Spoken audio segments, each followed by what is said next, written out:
There is a particular kind of person who has spent years being wary of the obviously difficult people in their life, the ones who raise their voice, who criticize openly, who make their displeasure impossible to miss, while remaining almost entirely unguarded around the people who never do any of that.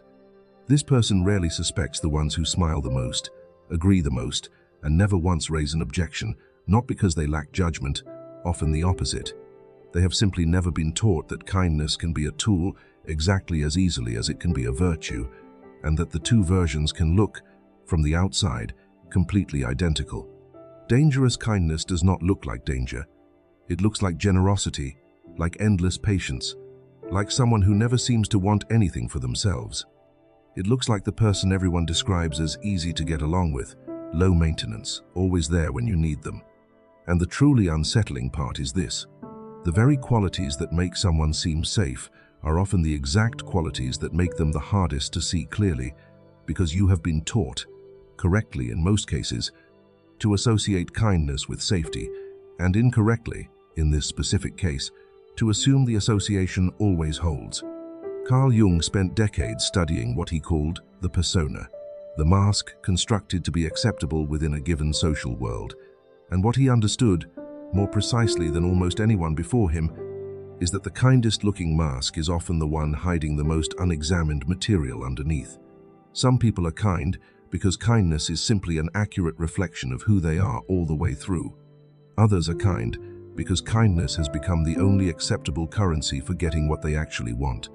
And a currency, once discovered to be effective, gets spent constantly, regardless of whether it still represents anything true underneath it. There is a specific unease that arrives when you realize the person who has never once said no to you has also never once been fully honest with you either. And those two facts, it turns out, are frequently connected. This is where most people's understanding of dangerous behavior fails them. They imagine danger as something loud, aggression, dishonesty, obvious self-interest, something with edges sharp enough to notice immediately. But the danger that actually operates most effectively in close relationships does not announce itself through any of these. It operates through an accommodation so total, so relentlessly agreeable, that questioning it starts to feel like an act of cruelty on your part, rather than an act of discernment. You don't suspect the excessively kind person because you are looking for someone unkind. What you are actually dealing with is someone who has learned, whether consciously or not, that being impossible to criticize is a form of power, because a person who never gives you anything to object to becomes a person you can never quite hold accountable for anything either. If they never say what they actually want, they can never be accused of manipulating you toward it. If they never express disagreement, they can never be blamed when things go a direction they secretly preferred all along. This is not coincidence. It is a strategy, though it is rarely a conscious one, built from the accurate observation that niceness disarms scrutiny far more effectively than almost anything else available. And here is the part that is difficult to sit with. The people who become dangerously kind are rarely cynical operators who calculated this strategy deliberately. They are often people who learned very early that expressing a genuine want, a real objection, an authentic no, led to punishment or withdrawal severe enough that suppressing all of it became the only safe option. Their kindness, which began as a survival strategy, becomes over time something considerably more complicated, a total absence of visible self-interest that reads, to everyone around them, as saintliness, when it is more accurately a kind of self-erasure so complete that no one, including the person themselves, can locate what they actually want underneath it anymore. Jung wrote about the shadow as everything a person refuses to examine directly, and one of the shadow's most effective hiding places is precisely behind an image of goodness so complete that no one thinks to look underneath it. A person who has built an identity entirely around being kind cannot afford to notice their own anger, their own resentment, their own genuine desires, because noticing any of it would threaten the persona that has kept them safe and approved of for years. That unexamined material does not disappear simply because it has been denied entry to consciousness. It goes underground, and from underground, it drives behavior the person themselves cannot fully account for. Passive resistance disguised as forgetfulness, quiet sabotage disguised as unfortunate timing, resentment expressed everywhere except directly, because directness was never permitted to develop as a skill in the first place. You didn't build that shadow for them, but you are the one standing in the room when it eventually leaks out sideways, usually in a form neither of you expected and neither of you can fully explain. There is a moment early in relationships with people like this that almost everyone recognizes eventually, though rarely names correctly at the time. It usually feels like enormous relief, finally being around someone who makes no demands, who accommodates everything, who never seems to need managing the way other people do.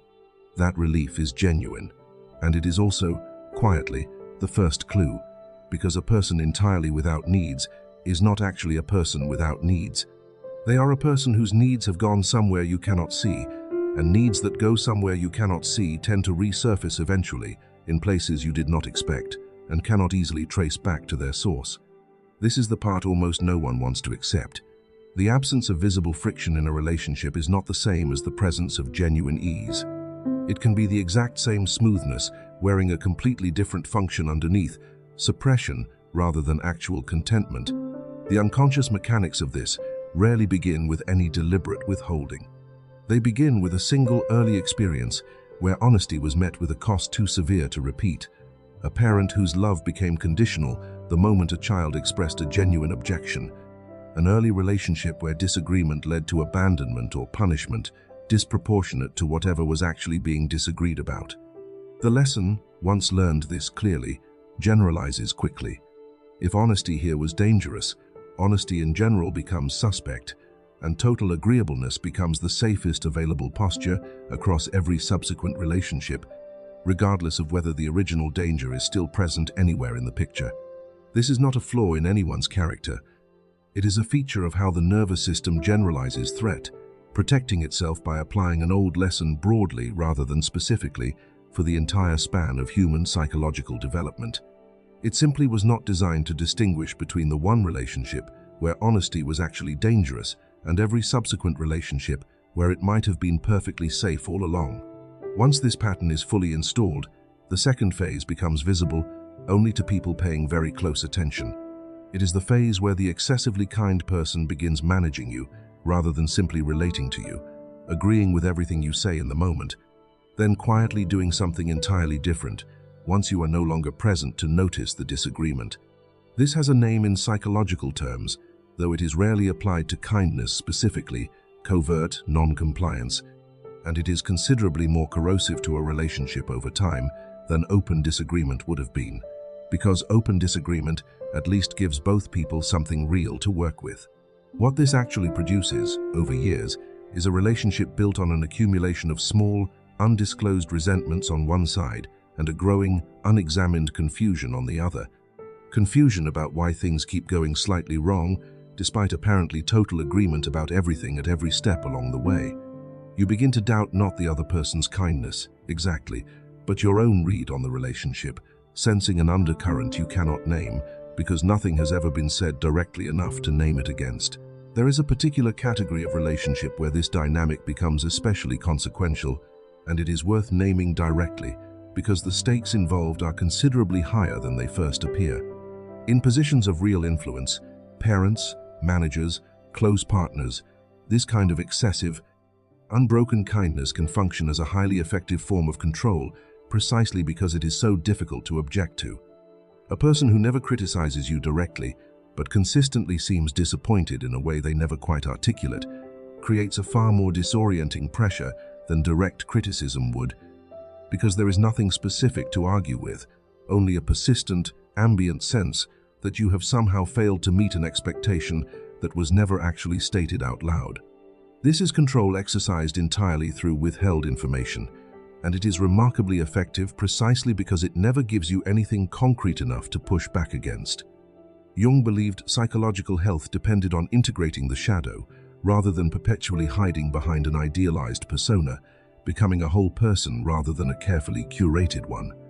A person who has built their entire identity around unbroken kindness has, in Jung's framework, simply relocated their less acceptable qualities to a place where they can operate without accountability, precisely because no one, least of all the person themselves, is looking for them there. This does not mean every kind person is secretly dangerous. It means that kindness without the capacity for honest disagreement is not actually virtue. It is simply the visible half of a person, with the other half operating unsupervised. There is a specific quiet that develops in people who begin to notice this pattern in someone close to them. It is not the quiet of someone who has stopped trusting kindness altogether. It is the quiet of someone who has started distinguishing between kindness that includes honesty and kindness that has been substituted for it entirely. You begin watching, not for meanness, which was never the actual signal to look for, but for the capacity to disagree, to want something openly, to say no without immediately following it with an apology or a justification. That capacity, or its absence, tells you considerably more about a person's actual trustworthiness than any amount of surface-level pleasantness ever could. People who have built their entire persona around being agreeable, particularly the ones who have never examined why, rarely need to deceive you through any dramatic act. They only need to keep the surface smooth enough, consistently enough, that you stop looking underneath it, and eventually you find yourself confused by outcomes that never quite match what you thought had been agreed upon, without ever being able to point to a specific moment where the disagreement was voiced. There is a particular exhaustion in relationships shaped this way. You cannot point to a single dishonest statement because nothing untrue was necessarily ever said aloud. There was no lie, exactly, only an absence, an entire category of information that was simply never volunteered, leaving you to reconstruct, after the fact, a truth that was available the entire time but never offered directly.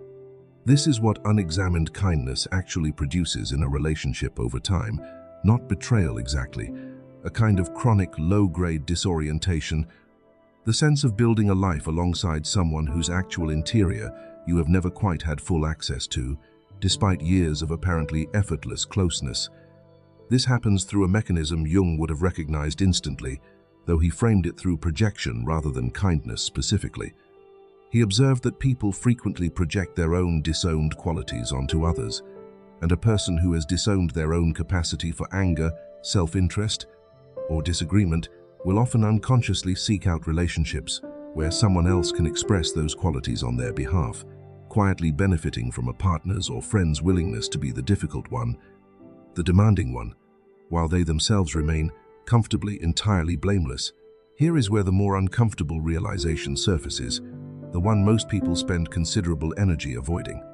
If this dynamic depends on your own willingness to be the more honest, more demanding person in the relationship, then recognizing it requires looking honestly at why that role felt necessary or comfortable for you to occupy in the first place. This is not the same as saying you caused someone else's conflict avoidance. That distinction matters and should never be blurred. But there is a difference between blame and understanding requires noticing what it is in you that made this particular arrangement feel sustainable for as long as it did. For many people, the answer traces back to their own early environment, a role assumed in childhood as the one who voiced what needed voicing, while a sibling or parent occupied the role of endless, uncomplicated agreeableness. Jung would have called this a family system organizing itself according to unconscious roles, each person unconsciously completing a shape the others required. The excessively kind people you have encountered since did not invent your willingness to carry the honest, difficult parts of every relationship. They simply recognized it, and it slotted into place the way it always had before. Recognizing this changes what you look for in the people around you, not less kindness, but kindness paired with a demonstrated, exercised capacity to disagree, to want things, to say no clearly, and without an apology attached to it. A person capable of genuine kindness can tell you they disagree with you and remain kind while doing it. A person whose kindness has replaced their capacity for honesty cannot do this, because disagreement was never developed as a skill they were permitted to keep. You were not naive for trusting unbroken kindness for as long as you did. You were responding to a signal that, for most of human history, reliably indicated safety and goodwill. It simply was not designed to account for a version of kindness built entirely from suppression rather than genuine ease, a version that looks, on the surface, identical to the real thing. There is a moment, if you have lived through this, that you will recognize precisely, where you begin to notice the pattern itself rather than any single relationship. Not this person was secretly withholding something from me, But I keep building closeness with people who never disagree with me, and I keep discovering, much later, an entire undisclosed interior I never had any access to. That moment is not comfortable. It feels initially like grief, because it means acknowledging that some of the closeness you believed in was built on an absence rather than a presence, agreement that was never actually agreement, only the path of least resistance dressed up convincingly as harmony.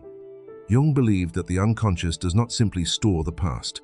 It repeats it insistently until it is finally witnessed and understood, rather than merely accommodated. This is why the same disorienting pattern, apparent total agreement followed by outcomes that never quite match it, can show up across completely unrelated relationships, a partner, a co-worker, a friend, all wearing the same underlying architecture, despite looking nothing alike on the surface. The people who operate this way are not, in most cases, deliberate manipulators plotting your confusion. They are, more often, people who never developed the capacity for direct honesty because it was never modeled or permitted for them, and who found, without necessarily intending to, that unbroken kindness kept them safe from the conflict that direct honesty had once cost them dearly. What actually protects you here is not becoming suspicious of every kind person you meet, which would cost you far more than it would ever save you. It is developing an eye for the specific difference between kindness that includes the capacity for honest friction and kindness that has quietly replaced that capacity altogether. The first is a genuine virtue. The second is a persona doing the work that an entire, unintegrated self should be doing instead. In its place is a more accurate way of moving through relationships. You stop equating the absence of conflict with the presence of honesty. You start noticing whether someone can tell you no, can express a real preference, can disagree with you, and remain warm while doing it, because that capacity, more than any amount of surface pleasantness, is what actually indicates whether you are dealing with a whole person or a carefully maintained image of one. This is not cynicism, it is discernment, finally permitted to function without assuming the worst of every kind gesture you encounter. The people whose kindness has replaced their honesty may find this new attentiveness on your part unsettling, because it asks something of them that was never previously required, the willingness to risk your disapproval by finally saying what they actually think. Recognizing this, in the end, was never about deciding that kind people are secretly dangerous as a category. Most kindness is exactly what it appears to be. It was about learning to notice the specific version that isn't, the kindness built entirely from an inability to risk disagreement, because that version, however gentle it looks on the surface, tends to leave the people closest to it slowly disoriented, quietly carrying an entire relationship's worth of honesty that was never actually theirs to carry alone. Somewhere right now, someone exactly like you is mistaking total agreeableness for total trustworthiness, building closeness with someone who has never once told them a difficult truth, and calling the resulting peace a kind of harmony rather than what it might actually be, an absence large enough to fit almost anything inside it, unnoticed for years.